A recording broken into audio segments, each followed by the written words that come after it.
very important role. Second, the reshaping of our supply chains, where Indonesia can play a very important role. Then I would also say the integration of external costs. Just look at plastics. 10 billion tons a year of plastics are moving into our oceans. And for this reason, I'm so pleased that on the occasion of this G20, B20 meeting, we can announce and inaugurate an O20 to take better care of our oceans. But in addition,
and a greener society, we also have a tremendous opportunity to transform into a smarter society. Transforming a country's transportation network and mobility lifestyle is just one part of this journey to net zero. It is key to sustainable economy. I strongly believe an established EV ecosystem not only has the potential to impact a country's GDP, but also diversify the industrial supply chain and create more jobs. The benefits of EV ecosystem brings to a country's economy is substantial. Extraordinary and affordable devices are imagination made real. In the beginnings of this century, I believe a pivotal moment has arrived again. Taiwan is your most trusted and reliable partner. Through sharing and collaboration, let's strive together and create a better world. Thank you. Thank you so much once again, Mr. Yong Liu, Chairman of Hon Hai Technology Group, Foxconn, for delivering such an important message.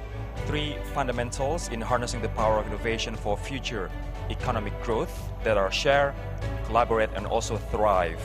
Foxconn loves to share experience, help your country to quickly build up your industry without making the same mistakes as they did.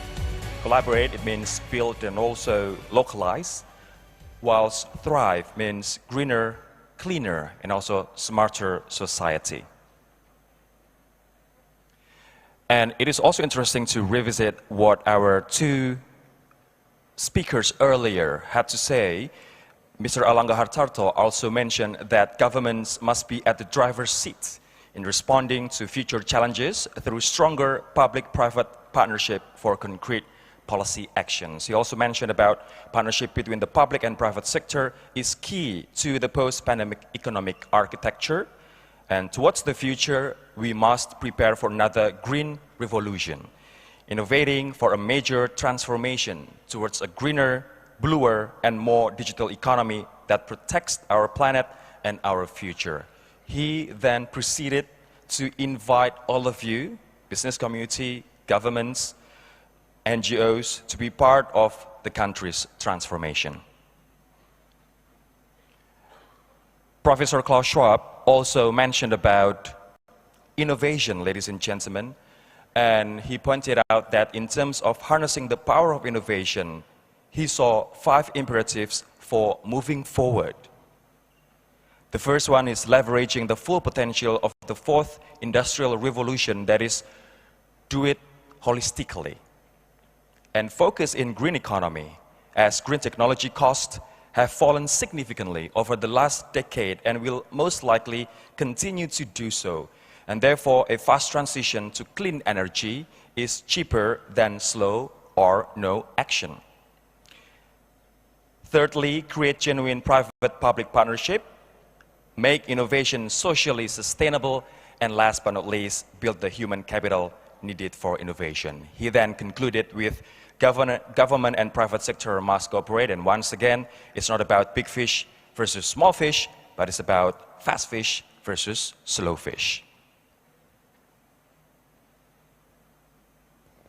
And apart from the speakers that we had earlier today, we're going to have a very packed agenda today, that including a conversation with the Binance CEO, Mr. Changpeng Zhao, and of course, Mr. Elon Musk, the CEO of Tesla, SpaceX, and now Twitter also. And we're also going to take a listen to what Her Majesty Queen Maxima of the Netherlands, in her capacity as UN Secretary General Special Advocate for Inclusive Finance for Development, has to say, as well as actress Anne Hathaway, in her capacity as UN Women Goodwill Ambassador, speaking about unlocking the full potential of women in the economy. Now, the setting is ready, ladies and gentlemen, for our panel's discussion 1. It is time for us to gain deeper insight about the topic of harnessing the power of innovation for future economic growth. Now, I would like to invite the moderator and panelists to come up on stage.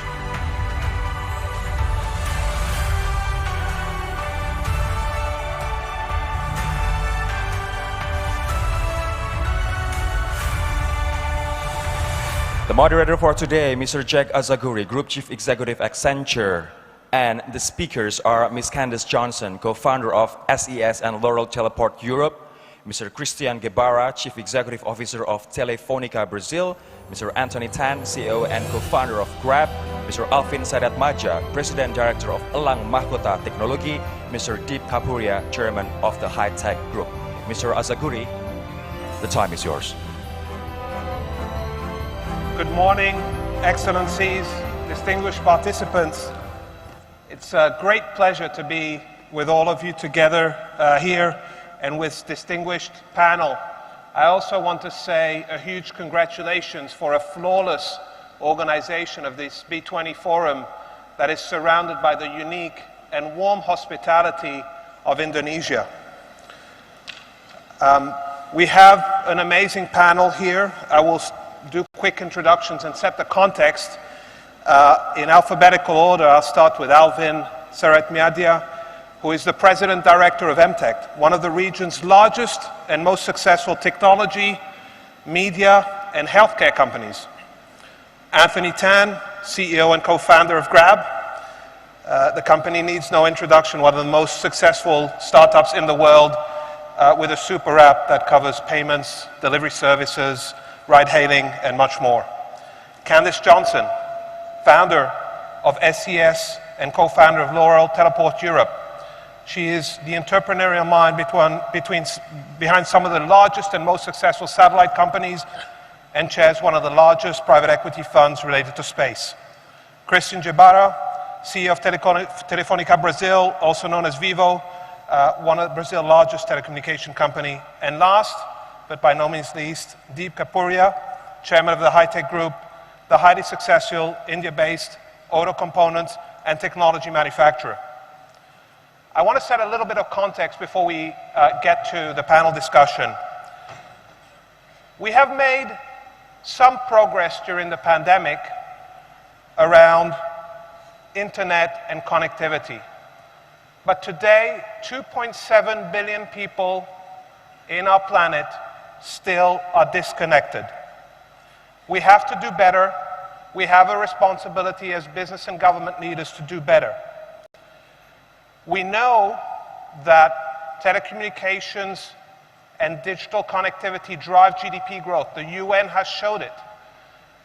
AI can drive double-digit increase in GDP. And our own research shows that 88% of CEOs, many of you in the room, are going to significantly increase digital spending despite the backdrop of uncertain economic conditions. 60% of global GDP relies on digital communications technology. But the RAND Corporation has said that 14 of the G20 nations can miss out on $11.5 trillion of economic growth because of the skills gap. And that's what it boils down to for me, closing the digital skills gap. We have to be talent creators, not just talent consumers. We have to do better. At Accenture, 20% of our entry-level hires in the US do no longer have 4-year degrees because we focus on skills, not what university they came from. Our own research shows that if we doubled the level of digital fluency amongst women, we would close the pay gap, the gender pay gap, by 21%. And we also face a problem with 32 million refugees around the world. And I know many of your companies and ours are hiring refugees from Afghanistan, from Ukraine, and other parts of the world. So let's start the discussion. And I'm going to start with you, Anthony. And my first question, I'd like to get your perspective on how innovation can drive global economic growth. Thanks so much for having me. It's a real honor to be here. Well, first of all, in recent years, you just talked about it. It's been tough for all of us. But there has been silver linings. So for example, if you look at the recent studies, whether it's Accenture, McKinsey, many of the shows how digital adoption has been accelerated over the 4 or 5 years ahead of time.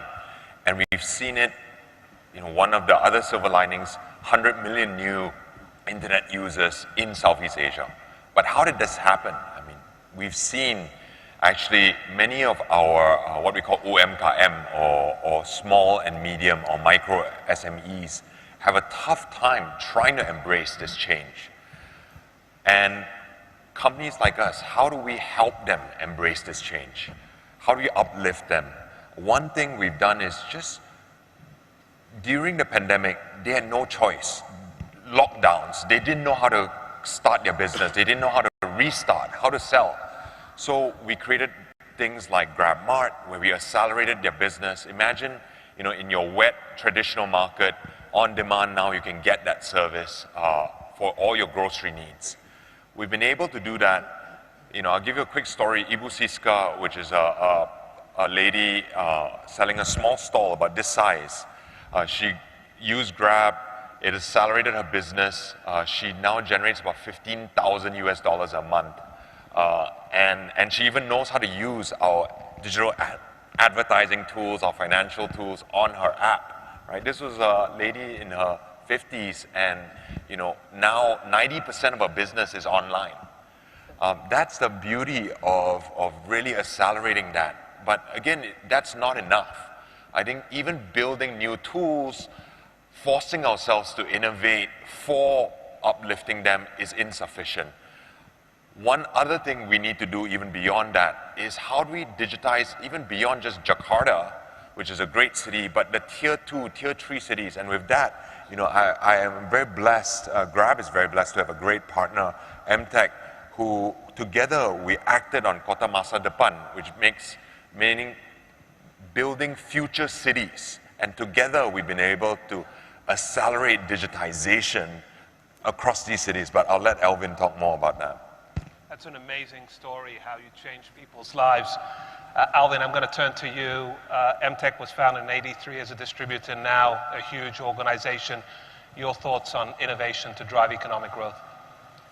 Thank you, and it's an honor to be here. I will speak from a very practical experience for us as a business group, where we have witnessed economic growth driven by the various ways of innovation and technology. For us as a group, we are able to enter into many new businesses which were previously considered to be off limits in the offline/analog world. Businesses like e-commerce, retail, payment, digital banking, online healthcare, OTT, which in the old world required a lot of capital, resources, and time to build the infrastructure needed to support a competitive business in those verticals, were suddenly open. And technology have completely rewritten the rules of engagement of what can and can't be done, how fast you can scale a business and build a business. If you can provide a service that is relevant and value-adding to your customer, then you can build a very sizable business quickly. So there's been a big reshuffling of the deck across the various industries where new players have emerged thanks to technology and innovation. Secondly, and I think I feel that we have been engaging in a lifelong and never-ending process of digitizing our traditional businesses, transforming, tech-enabling, if you may, which is much more difficult to do compared to creating new businesses from scratch, where you have a modern platform and you can rethink everything from the ground up. Because of COVID, we are forced to accelerate that process and really relook at business processes, supply chain, customer facing. And because many of our businesses are in the services industry, we have so much data, which in the old world is somewhat meaningless. But in today's world, with a modern data management platform, so much can be derived, so many insights can be derived as to our customer, our market, which in turn can be used to provide a better service and value add to our customer. Thirdly, this is something that I feel is often very overlooked and also underappreciated, is the importance of having an innovative and forward-looking government policy. As an Indonesian, I have been very proud and fortunate to have a government under the leadership of President Jokowi, who's been able to not only have great vision, but marry that vision with leadership and execution, so that the policy that comes out really results and fosters wealth creation, job creation, and the eventual trickle down and multiplier effect in the economy. Take a very practical example of nickel. I think 6-7 years ago, Indonesia used to export less than $1 billion worth of nickel and nickel products. And since the government came up with the policy that the midstream and downstream process needs to be done onshore, we have seen one of the biggest value creation, job creation, and and the skill transfer from the developed world to the developing world, which is immense. And in this year, I think alone, we will see more than $20 billion worth of export in the nickel category. And when the downstreaming is complete with the battery and EV, I think the numbers will approach more than 100 billion eventually. So it is clear that the great policy making, very forward-looking policy making, implemented correctly, can create so much value. So out of those practical experience, I'm a big believer that innovation and technology can really drive economic growth forward. Certainly very compelling, and there's no doubt there's been an acceleration during COVID, a compression of the time it takes to transform. Deep, I'm going to go to you, and I'd like to get your views on lessons learned. Technology doesn't always deliver on its promise, but I'd like to get your views on lessons learned in your application of technology and innovation. You know, innovation is something that is possibly the lifeline for any company. Whether it's conventional manufacturing, we are in both, or a technology company. However,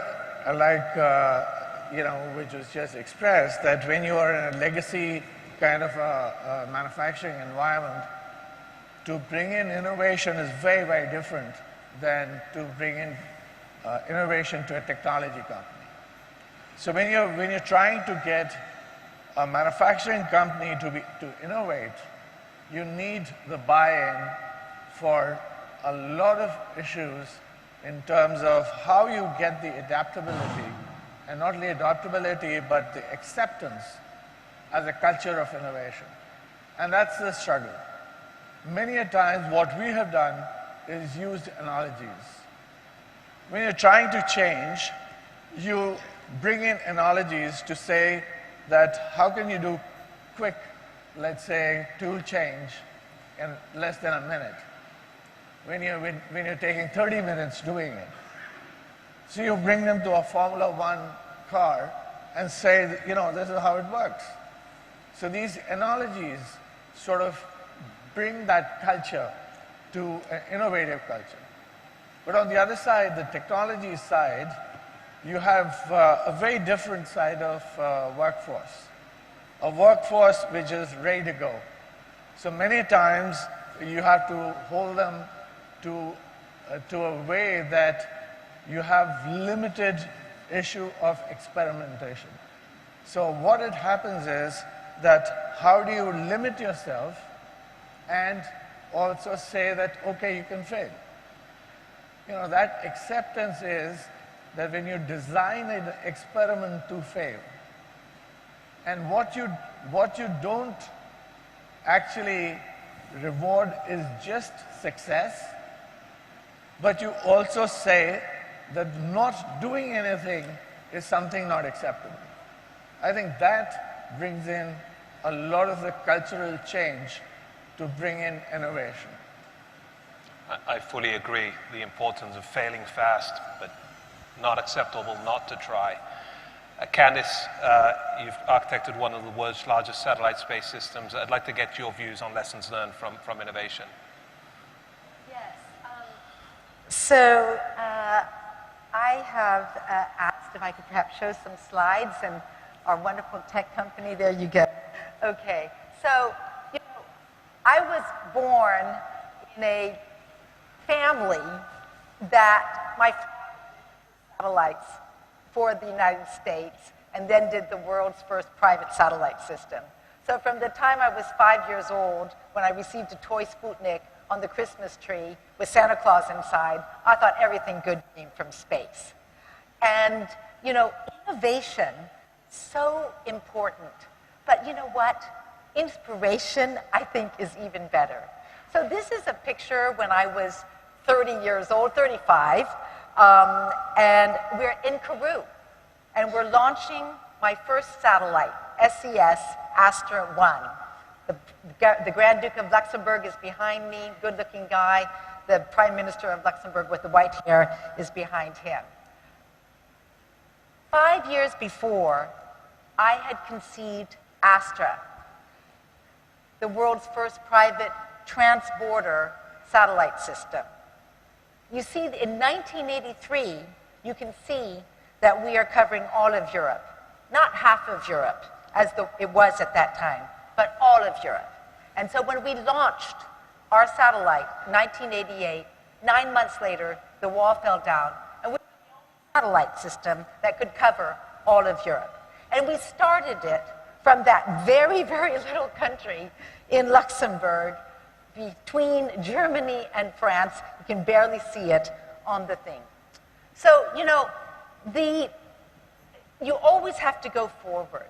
And when the wall fell down, I conceived the first transporter launch cooperation, commercializing not American technology like Elon Musk, Russian technology with American marketing, ILS, International Launch Services, and you see my satellite, Astra, on the top of that, 1995, April 9th. It's one thing to become number one, it's another thing to stay number one, and circumstances made it that if I was going to keep my satellite system, SES, Astra, independent, I needed to go global. And so 2001, I architected SES Global and became the world's largest satellite system. Now, ladies and gentlemen, remember that first picture where unfortunately I was the only woman? Well, you know what? Things change. And so here, Oceania Women's Network satellite, 10 years ago, a couple of women and I in the Pacific and Global Telecom Women's Network, we got together and we created and helped create Pacific. And I'm very proud to say that we're bringing high-throughput broadband internet to all of the islands in the Pacific and also here, there we go, also to Indonesia. And it's so great to work with, isn't it? And private initiative, and we just got together, the satellite, to colleges, to universities, to hotels, to hospitals, to villages, etc. I have described my life as going from providing satellites, or using satellites to provide universal access, and going to use satellites to provide access to the universe. And indeed, we do have space debris now. We have intended and unintended objects, and we are also using now satellites to be able to use, to observe our Earth, to help with the Earth observation, with the ocean observation. And we also, such as North Star, to be able to provide space traffic management, very important. And Jack talked about the fact that I'm also the chair of Seraphim Space, the world's largest space tech fund. We're investing in innovation. I see everything. I see young people coming together and building in labs for, food on Earth and food on the moon. I see another young woman building her own spaceship to do pharmaceutical possibilities in microgravity. Hopefully one day we're going to also get a, let's just see if we can get this, there we go, an all-female space crew for the International Space Station. So. It's an amazing story, and also great to see the progress in diversity from your first picture in the 80s I thought it was kind of fun. today. Particularly for the women empowerment here in Indonesia. Yeah. Christian, I'm going to go to you. You chair the B20 Digitization Task Force. Amazing work in Brazil in terms of promoting and deploying digital technology and connectivity. Your thoughts on the growth, how to drive more innovation, how it drives economic growth, and also maybe your view in developing countries. Okay, so thank you for the invitation to be here. I'm from Brazil, not far away from Indonesia, but being here for these 2 days, you can see a lot of similar things about the challenge that we face in our country and you face here in Indonesia. We are like large country with large population, and I do believe that digitalization can change, especially reduce inequality, include other people, and bring much more diversity to our companies. So during the pandemic, innovation was accelerated. I think Anthony gave an example, and we could see this example not only in our company, but in our customers, our clients. Companies that were not prepared to handle the digital relationship with customers, they suffered a lot. And at the same time, they started to accelerate this implementation. Even us, as family members, we had everyone back home, and kids needed to go to school, homeschooling. We needed to work from home. So we have like the largest fiber network in Brazil. We have today 22 million home passed with fiber. And we saw the demand for fiber rising during the pandemic because we were so used to have download, and suddenly we were also needed to use upload. Video became part of our lives. So that's innovation. Companies started to invest in cloud. Companies started to invest in collaborative tools. Companies started to invest in cybersecurity, because protection of the digital world is also changing. So that's a big shift. And as an organization, we need also to change many things. We are now working in a hybrid model. We started before the pandemic. We were maybe a little bit ahead of time.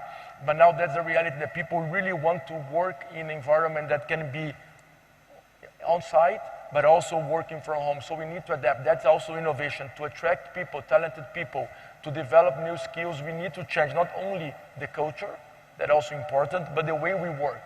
So we are trying to implement many different methodologies to work with more design thinking, more critical solving, and also bringing diversity to our workforce. People need to be seen as a society in our workforce. They was talking about gender, we need to talk about race, we need to talk about people with disabilities. We need to include everyone to make it really foster innovation, creativity, and that's what we are doing today. And in the B20, participating as a co-chair was great because the challenges are there, and we need, as a country, Indonesia, then next year is going to be India, then it's going to be Brazil, 3 countries with similar things where we believe digitalization needs to be more accessible, and it has the power to change inequality, to bring education to those who don't have it in the physical world, brings health to those who don't have it in the physical world, bring financial inclusion to those who don't have it, and there are many examples here. So again, I think we're in the beginning of the journey, and innovation has to be part of our journey as a company, but also as a provider for solutions for customers, B2C and B2B. That's amazing, amazing developments in Brazil. I'm going to move to an important question, which we heard earlier, the role of governments, public partnerships. We heard that earlier from Professor Schwab. And I'm going to start with you, Deep. I'd like to get your view on public-private partnerships, the role of government, how to collaborate. It's possibly the most important thing going. The challenge is to translate it. It's a great idea, public-private partnership. It's been there for a while. It's a lot of I think the way that it's being approached, at least in India, is that get the participation both on the side of technology and inside of investments. It's important because if you see overall in the given situation, and specifically in the recent past, after COVID, that the companies are not making that much money to spare for the innovation or technology. But on the other side, it becomes important for the government to come in at this point so that they can work together on these projects. Let me give you an example of it. I also chair a public-private partnership company, which is called Global Innovation and Technology Alliance. It was started about 10 years back with the whole purpose to create an ecosystem for innovation and get companies to start, and even the startups to start doing research and development. And the concept was that not only use the government funds, but also get into collaboration with the other nations as well. Today we have 9 countries that we are working with. And how it works is that's a kind of one company from, let's say, we have a partnership with Israel, just as an example, and they have tremendous amount of traction from that side. So one company from Israel, one company from India, let's say $1 million worth of project. So $250,000 from the Indian company, $250,000 from the Israeli company, and the balance comes from the governments. So they can do an innovation project of $1 million, which may or may not work. You have to accept that when you're getting into an R&D and innovation project, it can fail. And that's very, very important to accept. So that's one of the thoughts that how the governments can collaborate. The other way that is also being done is of incubation centers. Incubation centers are not only being partnered with universities, but also with the private companies.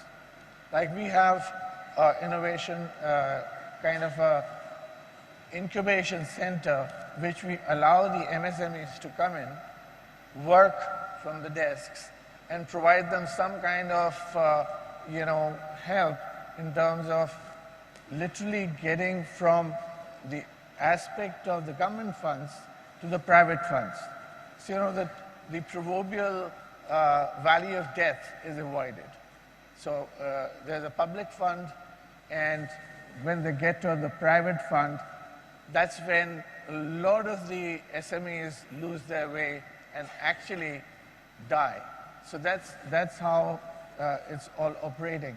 And there are many, many such examples. In the interest of time, I'll stop here.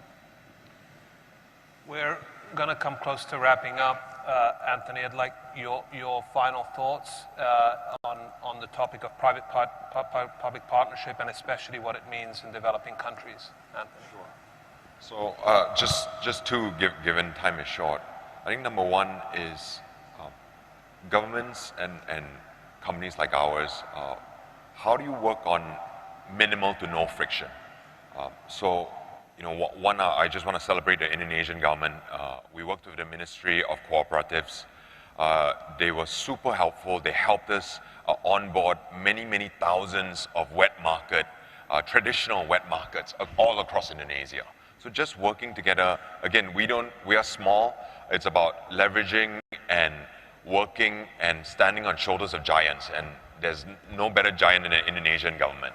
That's number one. Number two is, I think on public and private collaboration, we take, for example, EV. EV is a massive social issue, or climate change, but specifically, how do you deal with it with EVs? Effectively, there is a cold start problem today, where if there's not enough charging stations, a lot of people don't invest in EVs, and if there's not enough EVs, people don't invest in charging stations. So that is one complex issue that we can partner on. So I'll give you an example here. Grab again. We decided to say, look, we have to solve this with partners like many here, PLN, Pertamina, Gesit, VR. We've been able to partner and launch. Today we have over 8,500 electric vehicles. They've done over 100 million kilometers in electric kilometers. Again, thanks to the customers who love it. We've saved over 10,000 tons of carbon emissions. But again, we're just in the beginning. This can only happen with amazing collaboration, and again, by standing on the shoulders of giants, and many of them are here.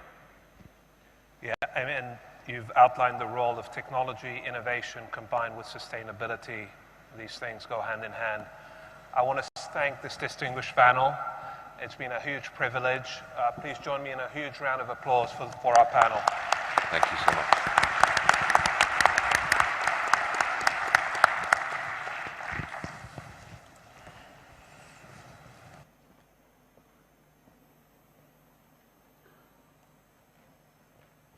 Mr. Azaguri, thank you so much for the insightful discussion. And we got several important notes from the discussion. It's very enlightening as well. Ms. Candice Johnson, co-founder of SES and Laurel Teleport Europe, thank you so much for sharing to us. And she said that innovation is important, but inspiration is even better. And the story of SES that she shared was so beautiful and was so inspiring. SES, for those who are unaware of it, is a satellite communication service provider that offers telecommunication services. And also, she shared about the progress of diversity there in her company. Mr. Christian Gebra, CEO of Telefonica Brazil, also shared about Indonesia, India, and Brazil will become three of the biggest economies in the world, and they will need technology to bring things digitally to people that they don't have physically. It's really interesting as well what Mr. Anthony Tan shared, that many of MSMEs or UMKM in Indonesian term had a tough time embracing the change when digital economy kicked in, especially when the pandemic hit. It was dark days for them, for the MSMEs, but Grab's innovation helped MSMEs not only to survive, but up to this day, to thrive. And working together between government and private sector is truly important, and public and private collaboration example is EV or electric vehicle, and Grab has been able to partner with 8,500 EV owners because customers love it and it saves carbon emission. Mr. Alvin Seratmaja of MTech Group pointed out that MTech has been engaging in never-ending digitizing its business, and because of COVID, MTech was forced to accelerate that process. And no less important is great policy and also implementation.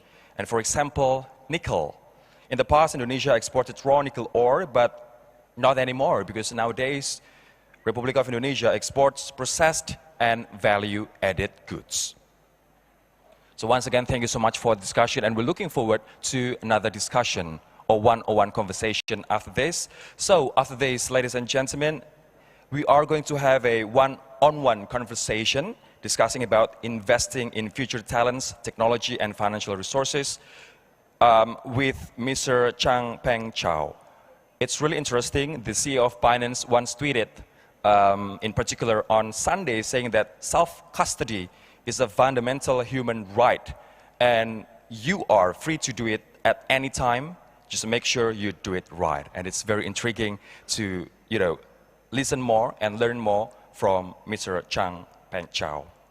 So, ladies and gentlemen, as I mentioned earlier, that our next agenda is one-on-one conversation with the main topic of investing in future talents, technology, and financial resources. So please welcome on stage the moderator and also speaker, Mr. Aldi Haryo Pratomo, Vice Chair of Indonesia FinTech Association, as the moderator, and of course, Mr. Chang Peng Chow, the CEO of Binance.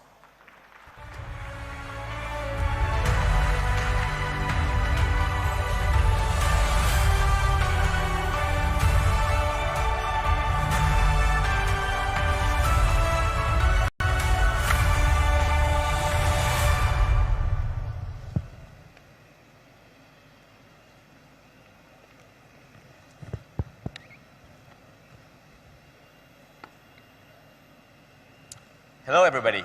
My name is Aldi. I'm the Vice Chair of the Indonesian FinTech Association, and we're here today with CZ, who runs the world's largest cryptocurrency exchange. At the peak, they traded 24 hours, $170 billion of crypto. So this week has been a really eventful week for crypto. So despite all that's going on, thank you for being here with us, CZ. What have you enjoyed the most about Indonesia so far? I've actually been to Indonesia, specifically Bali, many times. It's a fantastic place. In addition to being a very nice vacation resort, Bali is also the crypto center of Indonesia, right? There's a lot of crypto people here. So we have quite an active community here. I've been meeting with our Binance Angels, who are community volunteers, just learning more about what's going on here. So it's been a fantastic experience. No, thank you, and we hope you keep coming to Bali, Absolutely, yeah. Okay, let's start with a quick intro, I think, on crypto and Binance, right? So we're at B20 Indonesia. The audience is filled with global business and world leaders. What do you think it's important for them to know about crypto and Binance?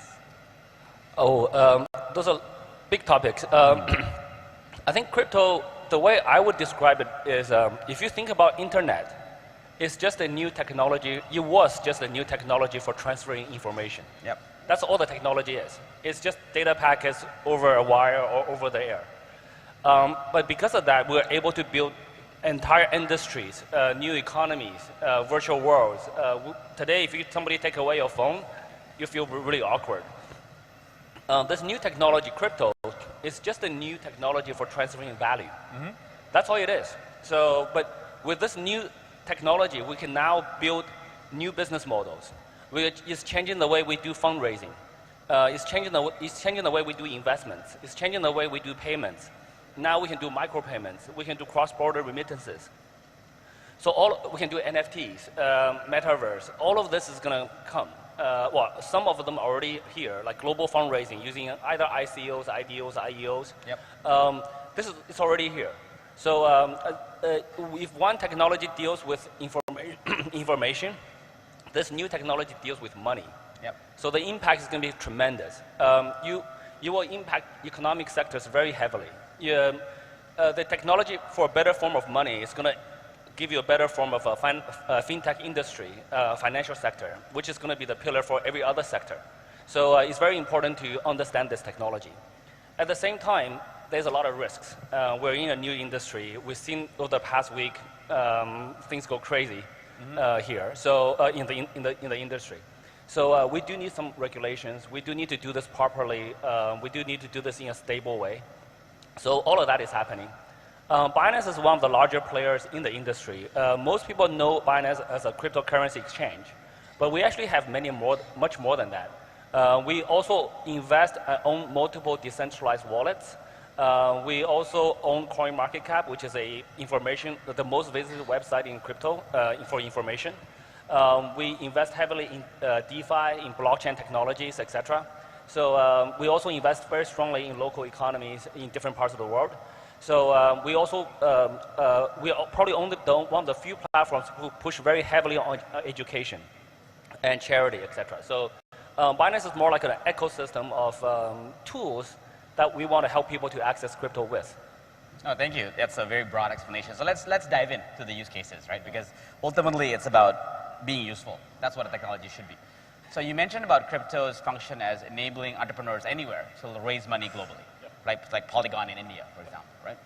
But on the flip side of that is there risk for capital flight, because if money can come in, money can also come out. This has been a concern that some regulators and banks have expressed. What would you say to that concern over the benefits of actually being able to raise money globally? Yeah, so I'll actually say the reverse. If money couldn't go out, money would not come in, right? So as a kind of an offshore business, to start a business in Indonesia to register for a license, I think you have to deposit like $5 million US-ish. Yeah, around, yeah. Right, so like 3 to 5 million-ish US dollars. And the first question people will think about, hey, I can wire the money in, but at some point, can I wire the money out? So if the second one is not guaranteed, it's not open, people will not wire money in. So, and blockchain provides a very, very useful tool for entrepreneurs in Indonesia or in any other place in the world to raise money. Today, any entrepreneur with a decent background, with good reputation, with a decent product idea can raise 10, 20 million US-dollars in a matter of days. Whereas doing the same thing through the traditional VCs will take years.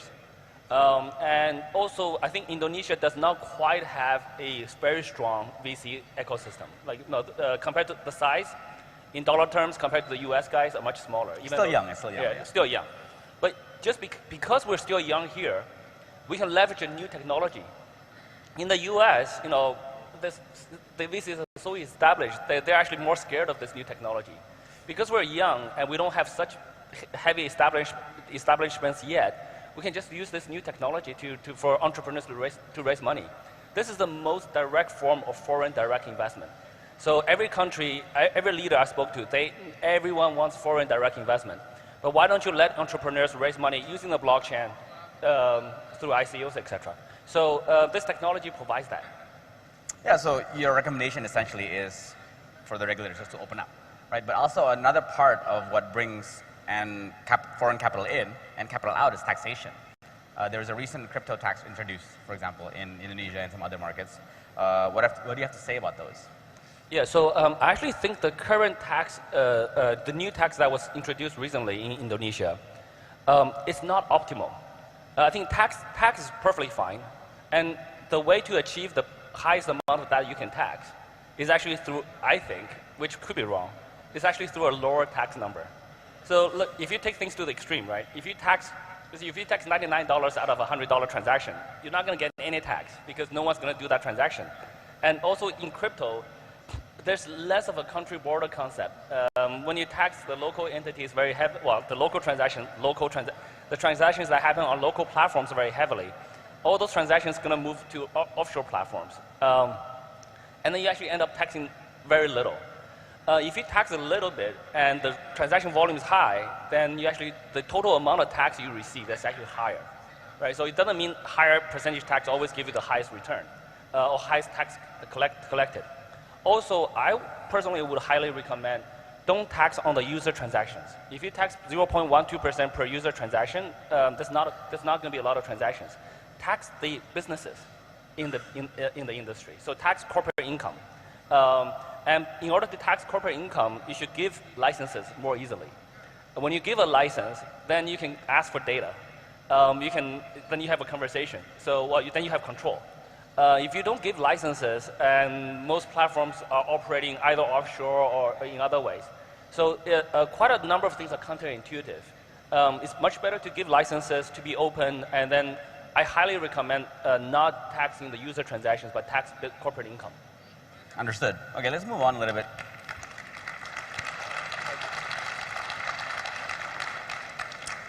So let's move on to banking and finance. There's quite a few bankers in the room today, right?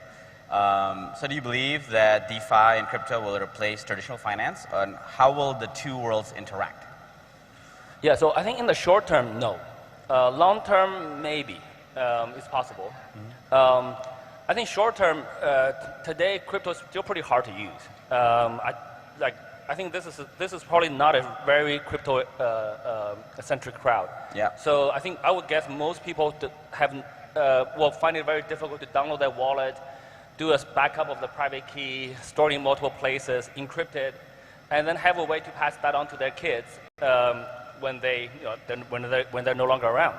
So all of that is quite hard to do today. I think today, 99% of the wealth is still in fiat currencies, traditional financial systems. So we need to integrate the two so that people can start to use this new technology in a steady fashion. But the growth here is going to be faster than the growth in the traditional financial spaces. So so that trajectory looks kind of like that, but kind of bumpy, to be honest. But in the long future, though, I do think as the 10, 20 years, as the next generation comes into play, they will be crypto natives. Like the teenagers today, they look at crypto, they think that's just very normal. So 20 years, like the teenagers are 30-something, they will be doing businesses in crypto only. So crypto is a much easier form of money. It's much easier to do transactions once you know how to use it. It's much lower friction, and it's much global. So it has some advantages. It has some really significant advantages, but today it's just not hard. It's kind of hard to use. So over the long term, when we solve those usability problems, I think more and more people will migrate to crypto. Yeah, and you always mention in the past about Binance's role as being a platform of platforms, right? Where you're leading the charge in building the technology to increase mass adoption. So what do you mean by that? Maybe explain to the audience. And what are the things that still need to be built in your mind today to get so that everybody in this room in the next few B20s will actually have a self-hosted wallet? Yeah, so what we try to do is just to provide access to crypto. It could be liquidity that people want to buy and sell. That's a very basic form of it. That's the exchange. Most people think of us as only doing that. But anything that helps people, like CoinMarketCap, is a place for people to access crypto information. So most people use that website to look up, coin, the history, etc. So happy to provide that. Even custody, self-custody wallets, as we were mentioning before, Trust Wallet, we provide that. That's a tool that people hold their own private keys on themselves, and they hold their crypto funds. And we have we don't want to control. Well, we don't want to touch that. So, and we also help other entrepreneurs in the space. We invest very heavily in the ecosystem, and actually our investment has done really, really well over the last 4 years. I think we've done over 70x over the last 4 years, wow. even at today's prices. So yeah, so we just want to help to build tools. I think the talk I did here 3 days ago. Yeah, so I learned from a very senior guy in Google. He said, look, Google provides a number of infrastructure services in the internet space. They do a bunch of stuff that people don't even think about, like the time on your phone is synced with a Google Internet server. The DNS, the 8.8.8, that's also provided by Google. So all of those things are free, but the internet becomes more usable. So we just want to provide any tool for people to use crypto for. Yeah, and as you do this, I think you'll become bigger and more powerful and more central in the industry. So right now, we looked at the spot trading volume for the last 24 hours. Binance was 13 billion. The next one, the closest one, is 1.3 billion, right? How big is too big? And what are your thoughts about, as you get bigger, your responsibility in the ecosystem to protect consumers? Yeah, so There are natural network effects and centralization versus decentralization forces at play. There's economy of scale. And so the larger exchanges like us, we can invest very heavily on security. And we can invest, because of our liquidity, people get better prices by trading on Binance. So they come to us more. So there's a network effect. So the bigger ones do tend to get bigger, even in a free market. That's right. So that's just natural economic forces. At a certain size, though, I think for our industry, it is better to sort of have more decentralization. Today, though, at the same time, I think the proper players, if we do things properly, people actually come to you. There is quite a lot of players in our space that try to cut corners to grow quickly. And that actually destroys consumer trust. When they don't trust them, they don't go to them. They actually go to a platform they trust. So I think just running, I really encourage all the other players in the space, run businesses very solidly, very properly. That's the best way to grow. So we try to help grow other exchanges, other DeFi protocols, other wallets, etc. We invest heavily in them. We invest in other centralized exchanges too, try to help them grow. We also invest in a local exchange here in Indonesia. So we try to help them grow, but there are natural forces. So we don't really control how big we are, how small we are, etc. We just try to provide the best service, the most secure, the most reliable service to our users. And in terms of protecting consumers, what is the role of regulators, the government, the central bank, in your view, because of recent events? Right? FTX collapsed recently, and there could be more, right? Especially in the derivative sector, for example. Like, what would be the role of the central bank and other regulators in this case? I think the industry collectively has a role to protect consumers, to protect everybody.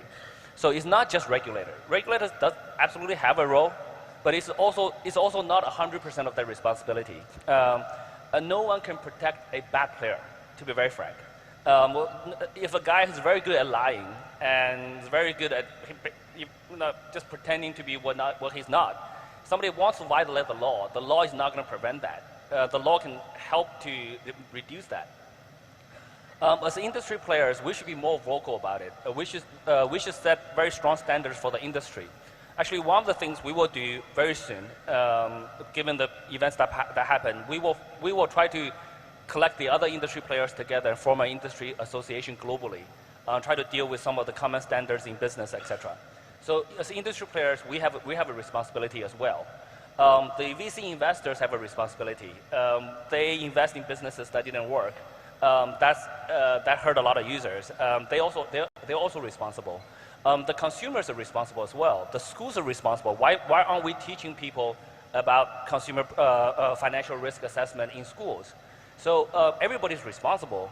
No one can completely prevent it. But the regulators do have a role. We do need slightly more. We do need to increase the clarity of regulations and the sophistication of regulations in the crypto space. Most of the regulations today deal with KYC and AML. The natural response is to borrow the regulations from traditional financial systems. How do we regulate banks? Most regulators think of crypto exchanges like banks. But crypto exchanges operate very, very differently from banks. In a bank, it's very, very normal for a bank to move user assets for investments and try to make returns. In crypto, if you run a crypto exchange that way, it's almost guaranteed to go down. To the traditional financial regulators, to them, they may not even be thinking about this before this week. But we, Binance, have always held 100% reserves of user assets. And we're leading the way to do proof of reserves, publicly disclosing all of our cold wallet addresses. And other industry players are forced to follow, because if they don't follow, they become even smaller. And when they follow, some of them have some issues now. So, but we as an industry, we need to increase the transparency. We need to work very closely with regulators all around the world to make this industry more robust. But there's a strong role for regulators to play, but we can't blame this on anybody, or any single party. Understand. Actually, that's actually the point, right? Because crypto is a borderless technology, and yet regulators are now operated based on borders. So what is your thoughts on that, crypto as a global phenomenon versus like local exchanges that exist in different markets? Yeah, so there's like a balancing force between technology innovation versus traditional concept of a country border. Yep.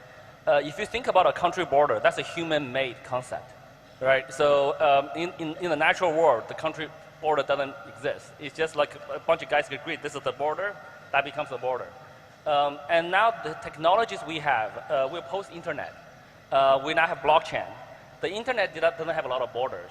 Today, when you use the internet, you do a Google search, you click on a Twitter ad, guess what? That's run by a company in the US.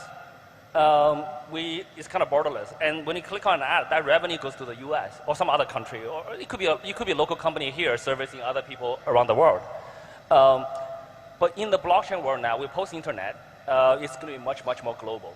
So each country should try to develop their local talent, the local, what we call Web3 economy, so that they can service the rest of the world. The better the country, the better countries that can do that, the more money they will make from the rest of the world. So the old concept of like limiting everything by a country border is going to be quite tough going forward. Yeah. Yeah, and you mentioned about talent, actually, interestingly, because I think the competition for talent is also global now, right? And you yourself actually worked in worked in the crypto or like a trade exchange in Tokyo, right, a while back in 2005. What advice would you give to the Gen Z now, who is starting out, right? They were digitally native, now they're crypto native. What would you say to them today to build their careers? It's a tricky one. So I think different people have different skill sets. I typically recommend people, especially the younger generation, to become good at one thing first. Because of the global competitiveness, so today we can hire the best programmer anywhere in the world, in Indonesia, in Jakarta, in other places. They can work from home. So the competition is global now. So you got to be very good at what you do. And if you try to be very good at many things, it's quite a bit harder than trying to be good at one thing first. But as you become more like seasoned, more experienced, people can become more generalists. Founders, CEOs are typically generalists. But I typically recommend people to be good at one thing first, and then grow from that. And also have a very global mindset. Don't just look for jobs in the local economy. If you're a programmer, for example, there probably are higher paying jobs in more developed countries, etc. But you can work from here and live here, and it's a beautiful lifestyle here, and have those jobs. So, and also learn about new technologies. The world is changing really, really quickly. So for the younger generation, always learn about new technologies. No, thank you. Any closing statements for the audience? Not much. I mean, so over the last week, there's so much turmoil in our industry. But I want everybody to understand that's not reflective of everything in the industry. The industry goes through ups and downs. We have one or maybe even more bad players in the industry, but the industry is still growing. So we're still building. Yeah. So thank you for your support. Yeah. Thank you very much, CZ, for your time today. Everybody, CZ. Thank you so much. Mr. Aldi, thank you so much, and also Mr. Chow for the inspiration and stories that you just shared. And we can learn that self-custody is a fundamental human right. That's what Mr. Chow tweeted on Sunday. You are free to do it at any time, just make sure to do it right. And he also explained and mentioned that crypto is actually like internet in the first days. It was a new technology for transferring information, internet, back then. But because of what we were able to build, technologies, communication, etc., thanks to the internet. And crypto is just like the internet. It's a new technology, but now we can do many things, different business model, transferring money, storing money, and many other activities. And it comes with risk, as with other new technologies. And he also pointed out that current taxation done by governments is actually not optimum. Don't tax on transaction, but tax on the corporate income. And because of big liquidity, he also said that more people come to Binance, and he also pointed out that we do need more decentralization. Mr. Chow also pointed out that industry has to protect consumers, not only the government that has to do it. Industry players need to set very high tone and standard for the industry itself, and regulator does have a role. We need to make it clearer in regards with the regulation on cryptocurrency. All right, now we're moving on to another exciting, and I can guarantee this must be one of the sessions that you have been following and looking up to. And we're having another insightful one-on-one conversation with one of the top global leaders in technology, with the main topic of navigating future disruption of global technological innovation.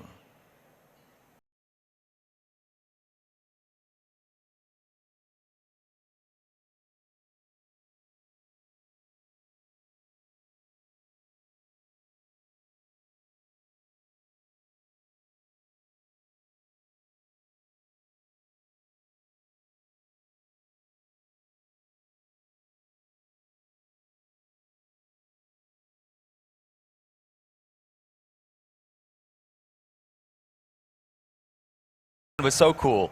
I'd like to invite Mr. Anindya Bakri, who has been joining us now, the CEO and President Director of PT Bakri and Brothers, and also the one and only Mr. Elon Musk, the CEO of Tesla Inc., SpaceX, and now Twitter as well, joining us virtually. Take it away, Mr. Bakri.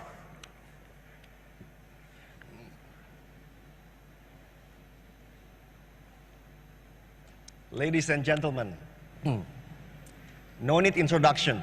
Please welcome Elon Musk.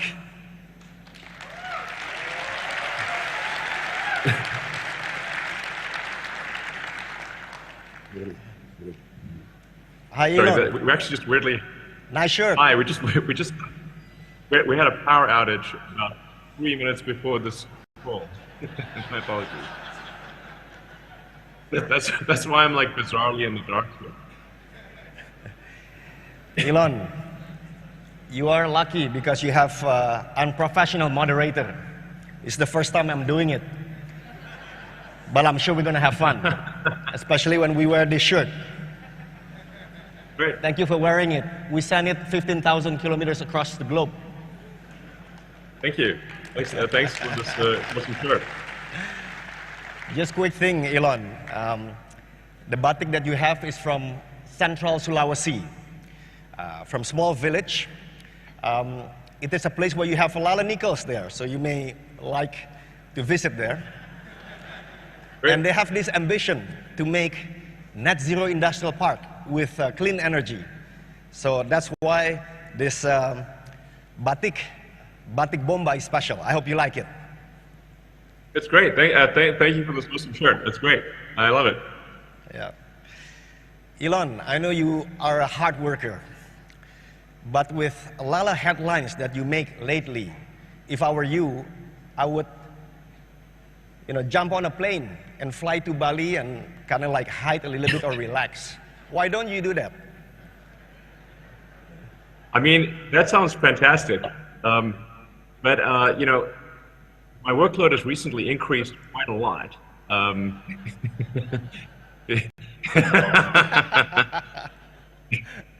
mean, oh man. I have too much work on my plate, that is for sure. No doubt about it. Yeah. Elephant in the room question, Elon. Of course, Twitter. First, how does it feel to be media mogul?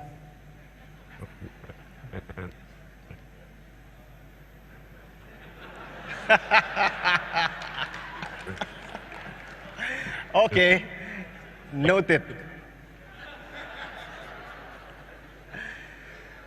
Next question. I'm sort of more like, is Twitter sort of media, but it's not exactly media. I mean, it is a medium as opposed to media. So it's but I mean, it's to speak because there's no way to make everyone happy, that's for sure. I see. Now, Elon, we are Twitter nation, fourth largest in the world. A lot of millennials and Gen Z. Even President Jokowi has about 19 million followers. What is the future of Twitter for these developing countries, but already in G20, including the likes Brazil and India? Can you share a little bit?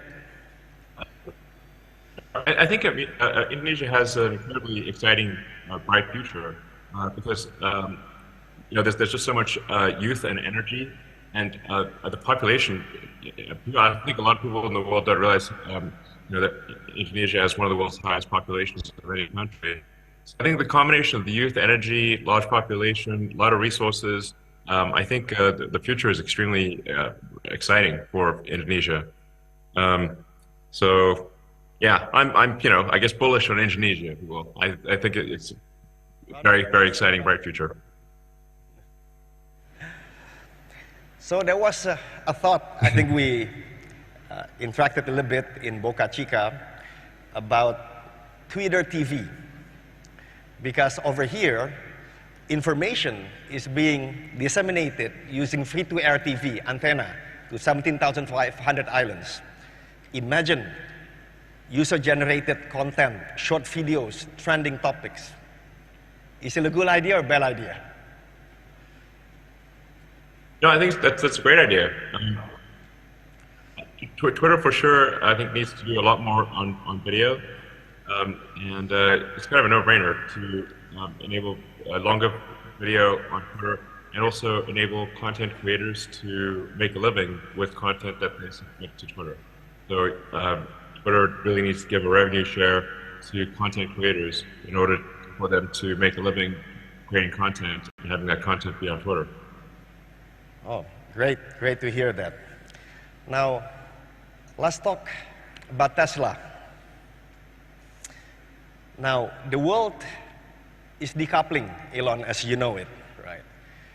And of course, with the conflict, Russia-Ukraine, it will make it even worse. This decoupling also make the electric vehicle supply chain separated within the East and West. It looks like it. So they are making separate supply chain.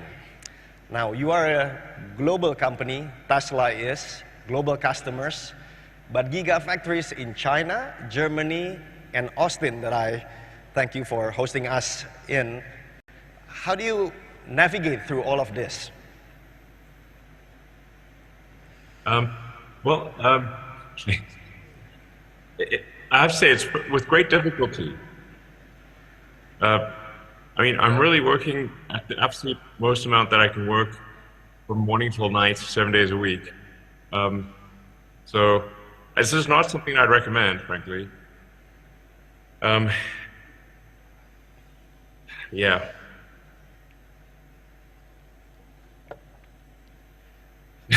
I don't know what else to say. Yeah. But it is. And I'm just looking at this video and it's so bizarre. Well, you look like you're in a dark place. I'm sitting here in the dark, surrounded by candles. I know. It's so bizarre. So that's the beauty of being in equator, Elon. When it's dark there, it's bright here. Really?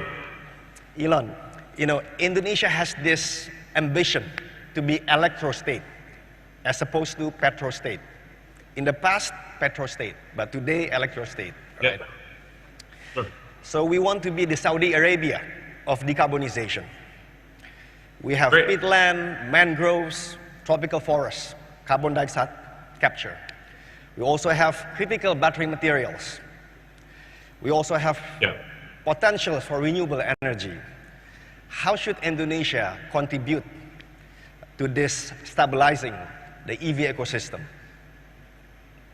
in your view? Yeah, well, I think Indonesia's making a significant contribution already with the production of critical ingredients for batteries. So nickel, as you mentioned, is a key ingredient in lithium-ion batteries, especially for long-range vehicles. A lot of times people hear the word like lithium-ion battery, but lithium is actually only a few percent of the battery weight, whereas nickel is actually the majority of the battery weight in long-range vehicles, and which will also be essential for aircraft, which require a high energy density battery pack. So I think, and then Indonesia is also doing a lot of renewable energy generation. So, so the combination of sustainable mining, renewable energy generation, and just overall, sort of advancements in internet connectivity and education. I think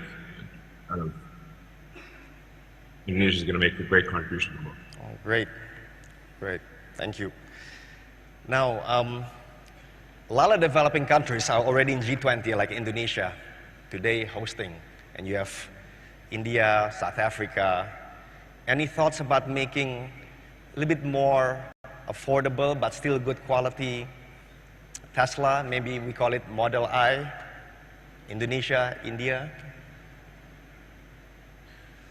Yeah, I can't speak too much about the future Tesla product development, except to say that we do think that making a much more affordable vehicle would make a lot of sense, and we should do such a thing. Oh, great to hear that. So let's go to SpaceX, Elon. So when we went to Boca Chica to see your facility, impressive facility, by the way, right? First, I have never been to Starbase, right? But I overheard some engineers saying that maybe the best place to launch these rockets are from the equator. So yeah, it's true. It's true, right? Indonesia has actually like the best would be at like a really tall mountain at the equator. Okay, mountains on the equator, got it. So Indonesia has 5,000 kilometers of equator, and in fact, our new capital is going to be on the equator. Should we be talking more about launching pads of SpaceX being in Indonesia? And maybe also you can launch some Starlinks. We need some connectivity. Yeah, absolutely. I think long term it would make a lot of sense to have launch platforms around the world. And I think you could actually even have a situation where you travel by rocket from one part of the world to the next, because then you can travel at over 20 times the speed of sound. So for a rocket can get to the complete other side of the world in 45 minutes, and half sort of to most places in about 20 minutes. Got it. So I think that this would really open up the world if you could travel conceivably, to anywhere in the world in less than an hour. Yeah. By the way, Elon, over here in Indonesia, you are not called Elon Musk. You are called Mas Elon. Okay. Mas is brother. Okay, cool. Brother Elon. Thank you. So Mas Elon, we threw some questions on social media asking, what would you ask Elon if you happen to see him, live? Right? And maybe you have heard this question, but why do you talk so much about sending people to Mars while probably more than half of the people on Earth still think that the world is flat? Yeah, well, I think it's an exciting future if you can imagine like where we're a spacefaring civilization and a multi-planet species, and ultimately out there among the stars. And that's just, I find that to just be an incredibly exciting, inspiring future, and to think that one day that such things might happen. And the world, of course, will always have problems, and that we need to solve the problems of Earth. And I think 99% of our effort should be on solving the problems of Earth. But I think 1% of our effort should be on being a spacefaring civilization and a multi-planet species, because that's just incredibly exciting and inspiring, and there need to be things. Life can't just be about solving problems. They've got to be things that inspire you and that make you glad to be alive and happy to wake up in the morning.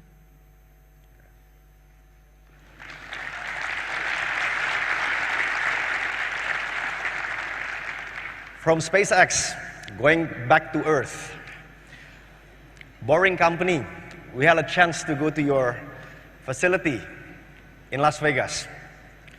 Now, Indonesia and a lot of developing countries, and even developed countries, have a lot of traffic. Are you thinking to do projects of borrowing company in developing country cities, especially maybe using electric buses? So you can solve two things at the same time, traffic and CO2 emission. Yeah. Any thoughts? Yeah, absolutely. I think, like, my joke about tunnels is that tunnels are underappreciated. I mean, it's not the best joke in the world, but I think the only answer that I can see for congestion in cities is tunnels. I think flying cars are. I think because of the fact that they generate a lot of noise and a lot of wind, and there's always some possibility that it will fall on your head, and it certainly would not be good for privacy if flying cars were flying over your house all the time. I think, on the other hand, that tunnels do not suffer from any of those issues, and so like you can think of flying cars as like 3D above ground, and tunnels are like 3D below ground. And we have some of our first tunnels with electric vehicles operating in them in Las Vegas. So I'd encourage anyone who visits Las Vegas to try them out. It sounds so simple, but electric vehicles in tunnels are absolutely an answer to the worst possible congestion of any city, because you can go as many layers of tunnels deep as you would like until the traffic congestion is addressed. Great, thank you. We're getting to the end of the interview, so I'm going to try to take advantage of it. Sure. The right questions to ask for the millennials and Gen Zs. We have 70% of the Indonesian population. They are in that category. What are the great questions to ask today, looking at the next 20 years? Because in 20 years, Elon, Indonesia wants to be in golden era in 2045, 100 years of the independence. What are great questions to ask?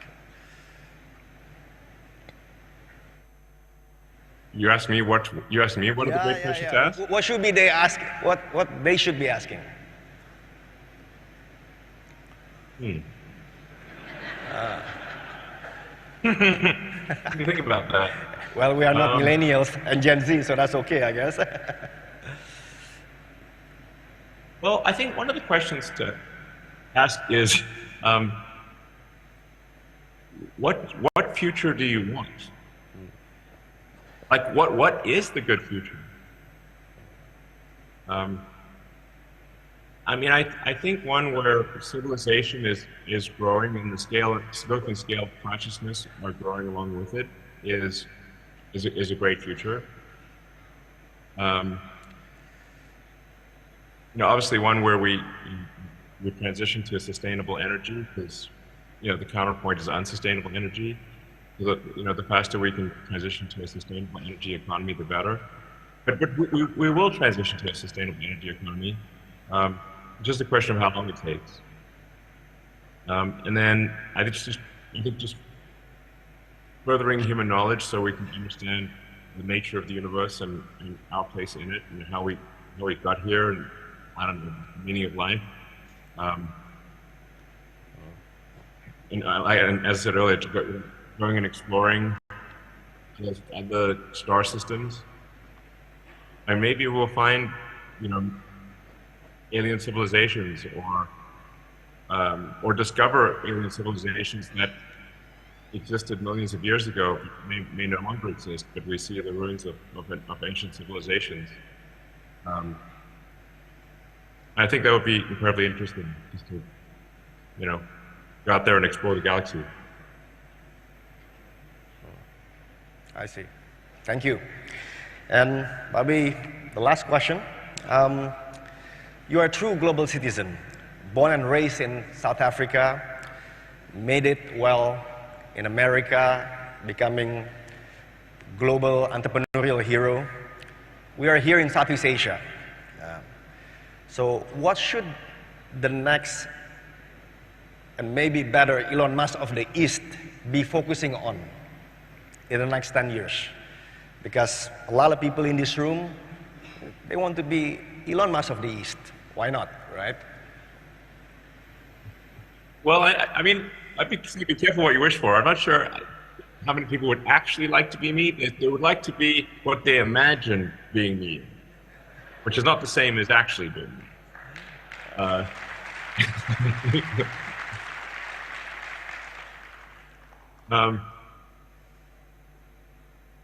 I mean, the amount that I torture myself.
nggak pakai sepatu. Panas itu. pakai sepatu kakinya pakai